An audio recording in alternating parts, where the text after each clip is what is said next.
जय श्री राम, हर हर महादेव, जय हिंदू राष्ट्र।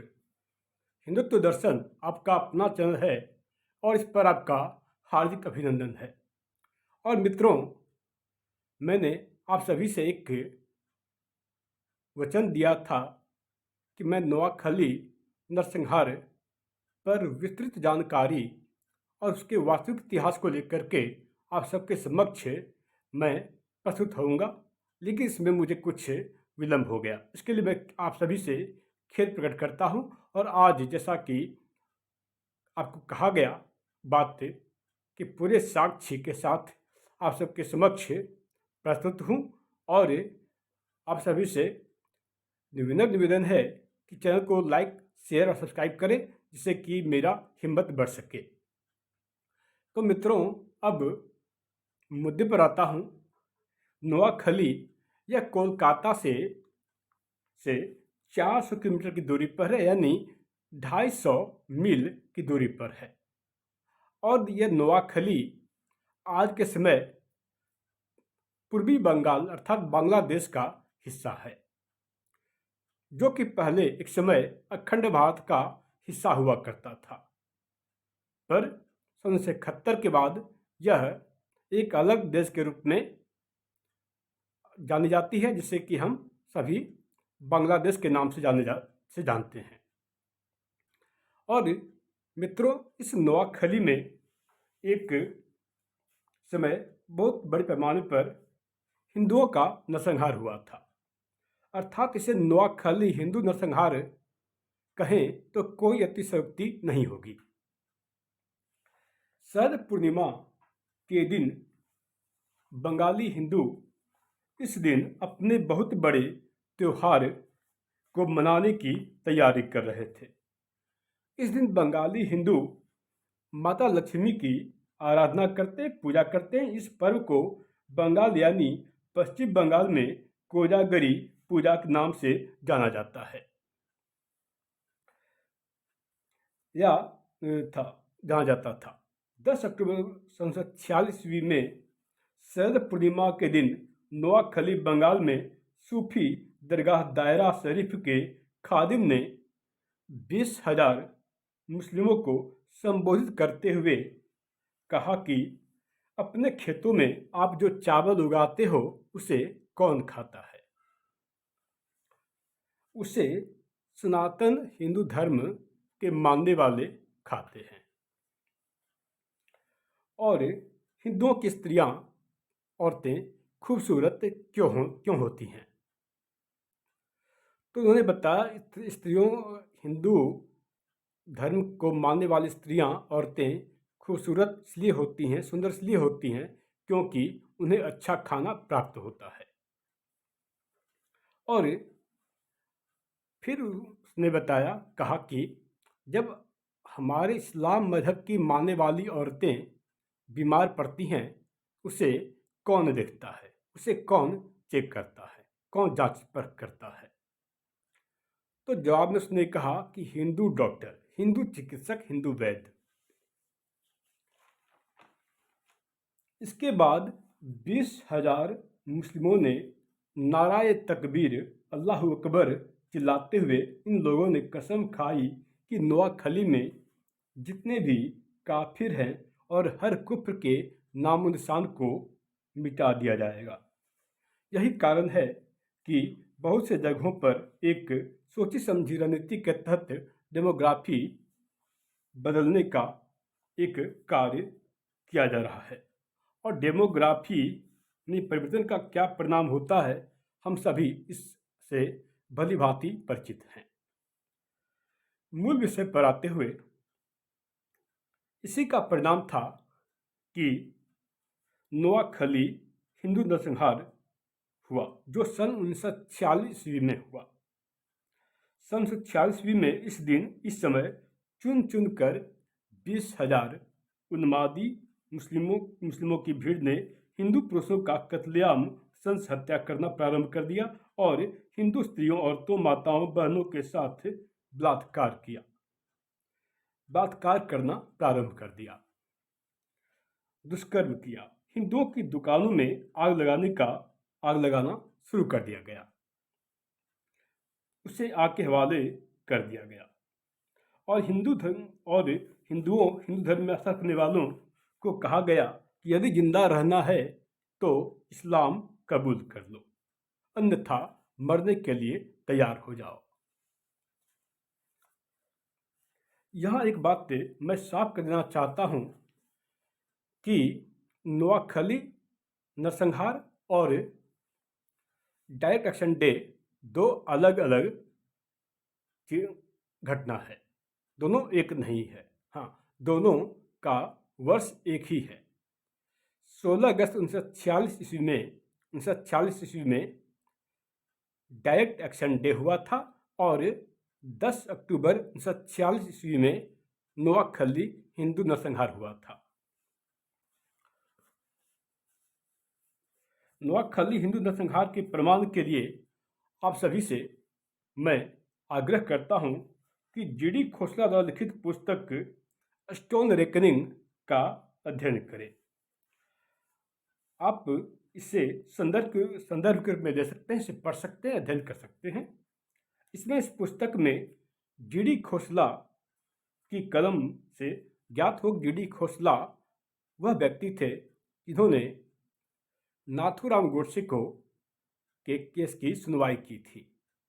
उसमें वो एक न्यायाधीश थे। तो इस पुस्तक में जीडी खोसला न्यायाधीश ने लिखा है कि 20,000 मुस्लिमों की उन्मादी भीड़ ने नारायणपुर के जमींदार सुरेंद्रनाथ बोस के मकान पर हमला कर दिया। सुरेंद्रनाथ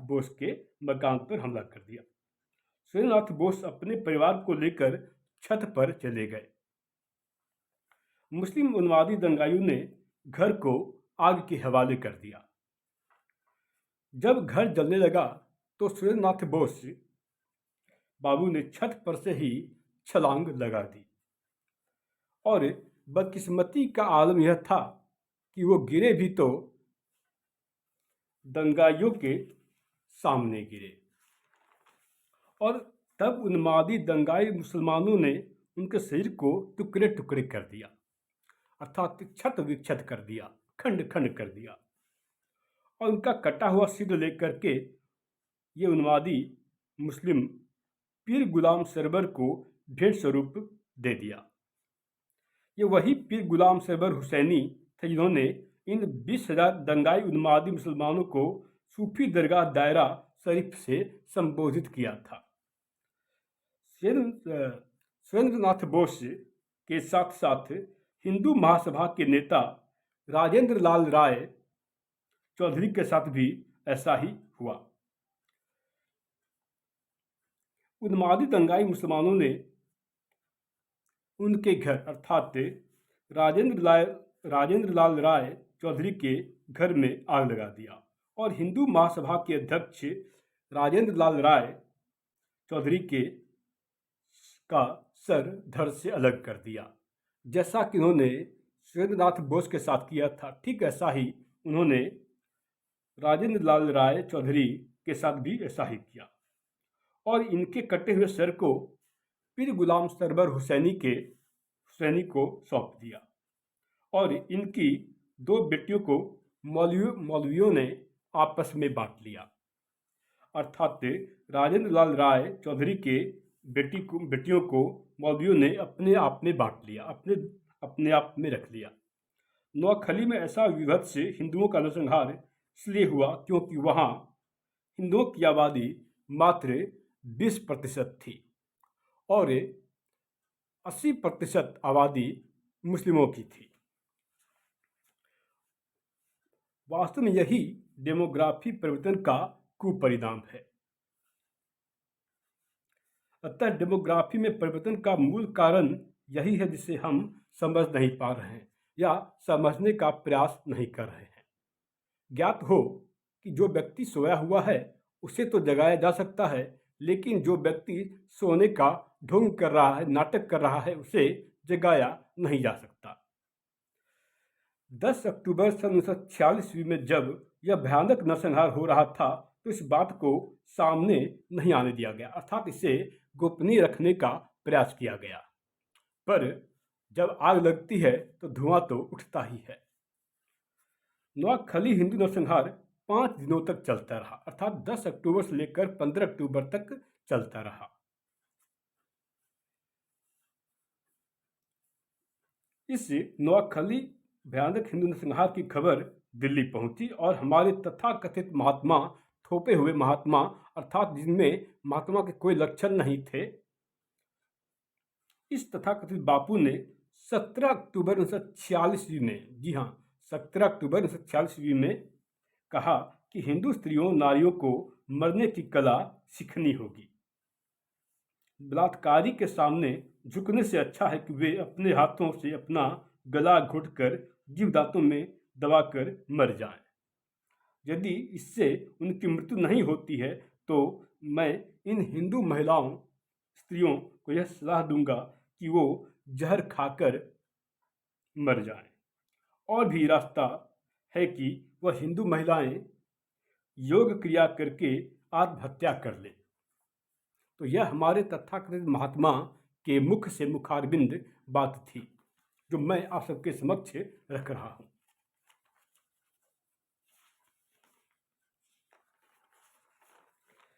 नोआखली व आसपास के जगहों में हिंदू नरसंहार में हिंदू महिलाओं को उन्मादी मुसलमानों के द्वारा उन्हें निर्वस्त्र कर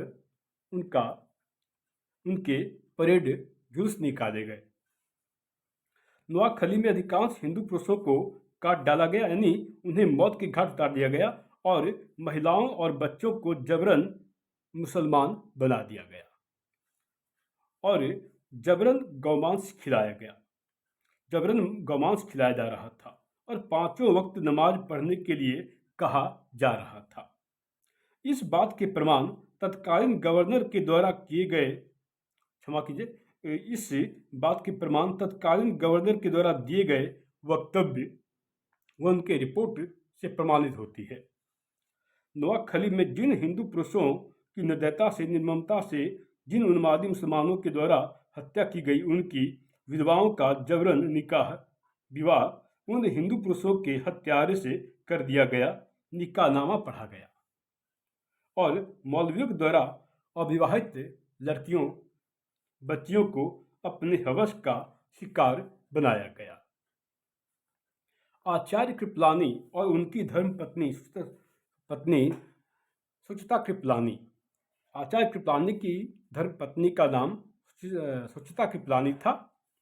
तो जब नोआखली के दौरे पर गए, तब उन्होंने जब बंगाल के तत्कालीन मुख्यमंत्री सुहरावर्दी और गवर्नर फ्रेडरिक से यह पूछने पर हमारी मुलाकात बंगाल के मुख्यमंत्री सुहरावर्दी से जब हुई, तो उन्होंने सुहरावर्दी और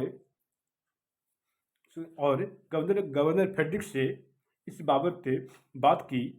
जब तो उनके शब्दों में जब हिंदू महिलाओं के अपहरण और बलात्कार की बात की, तो उन लोगों ने यह कहा कि यह तो होना ही था। जब आचार्य कृपलानी ने प्रश्न किया कि ऐसा क्यों, आप ऐसा क्यों कर रहे हैं, तब उन लोगों ने कहा कि हिंदू महिलाएं, हिंदू स्त्रियां मुस्लिम महिलाओं की तुलना में बहुत ही खूबसूरत होती हैं, सुंदर होती हैं। तब आचार्य कृपलानी ने लिखा है कि उस समय उनका मन किया कि उसी जगह पर उन दोनों को पकड़ के खूब मारूं, खूब पीटूं उसे। लेकिन आचार्य कृपलानी ने उस समय धैर्य रखा, अपने आप को कैसे भी नियंत्रण में अपने आप को रखा। इस बात की पुष्टि हेतु आप सभी से एकदम निवेदन है कि आचार्य कृपलानी द्वारा लिखित पुस्तक Gandhi his life and thought का अवश्य अध्ययन करें। Gandhi his life and thought, यह पुस्तक आचार्य कृपलानी द्वारा लिखित है। आचार्य कृपलानी की धर्म पत्नी सुचिता कृपलानी ने कैसे भी किसी भी तरह करके कुछ हिंदू महिलाओं को बचाने में सफलता प्राप्त की।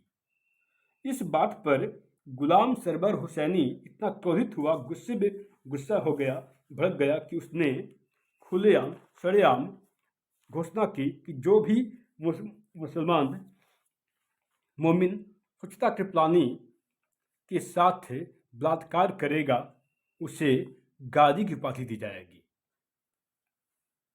इस तरह की घोषणा जब पीर गुलाम सरवर हुसैनी के द्वारा की गई, तब इसके तत्पश्चात सुचिता कृपलानी, जो कि आचार्य कृपलानी की धर्मपत्नी थी, वो अपने साथ हमेशा एक जहर की पुड़िया रखने लगी, जिससे कि ऐसा विभत्स घटना होने से पहले वो आत्महत्या करके अपने सम्मान की रक्षा कर सके। नोआखली हिंदू नरसंहार के करीब 1 महीने बाद तथाकथित महात्मा, थोपे हुए महात्मा, जिसमें महात्मा के एक गुण भी न थे, इस विषय पर डॉक्टर भीमराव अम्बेडकर के द्वारा एक साक्षात्कार जो बीबीसी के पर मौजूद है, उसमें उन्होंने कहा भी था कि गांधी में महात्मा के कोई भी लक्षण नहीं थे, उन्हें मैं महात्मा क्यों कहूँ। तब तथाकथित बापू ने नोआखली का दौरा किया और दौरा करने पर सुचिता कृपलानी से मुलाकात कर तथाकथित महात्मा ने यह कहा कि कैंप में रह रही हिंदू महिलाओं स्त्रियों को निःशुल्क खाना क्यों दिया जा रहा है। उन बेचारी हिंदू महिलाओं स्त्रियों जिन्हें सुचिता कृपलानी ने कैसे भी बचाकर लाई थी, उनको बचाई थी मुश्किल से, उनसे काम क्यों नहीं करवाया जा रहा है। अर्थात तथाकथित महात्मा चाहता था कि जैसे जिन स्त्रियों को कैसे भी बचा कर लाया गया है, उनसे भी काम करवाया जाए और उन्हें निःशुल्क नहीं रखा जाए, उन्हें शरण देने ऐसे शरण न दिया जाए। तो यह हमारे तथाकथित महात्मा के विचार थे, जिन्हें आप महात्मा कहते हैं। तो यहाँ तक कहा कि सुचिता कृपलानी से कहा कि वे इन हिंदू महिलाओं स्त्रियों जिन्होंने कैसे भी मुश्किल बचा कर लाई हुई है, उसे वापस उन्हें अपने गांव में जाकर मुसलमानों के साथ मिलजुल कर रहने के लिए कहें, और भले ही उनकी जान क्यों न चली जाए। तो सुचिता कृपलानी से कहा कि वे इन हिंदू महिलाओं स्त्रियों से कहें कि वे वापस अपने गांव में जाकर मुसलमानों के साथ मिलजुल कर रहें, चाहे उनकी जान ही क्यों न चली जाए। आप सभी ने भारत के इतिहास के पाठ्यक्रमों में पढ़ा होगा कि नोआखली में जो हिंसा हुई थी, गरीब और अमीर के बीच में हुआ था, जो कि सरासर गलत है। इसके साक्ष्य मौजूद हैं। अर्थात इतिहास में कैसे तोड़ मोड़ कर पेश किया गया, यह ठीक उसी प्रकार है जिस तरह मोपला नरसंहार को लेकर के मैंने पहले ही मेरी वीडियो मौजूद है, जिसे कि आप डिस्क्रिप्शन बॉक्स में जाकर के देख सकते हैं। ठीक उसी प्रकार शासक गलत है जिस प्रकार मोपला विद्रोह की घटना को किसान विद्रोह के रूप में प्रस्तुत किया गया, जो कि किसान विद्रोह नहीं था, अपितु इसकी इतिहास कुछ और ही था।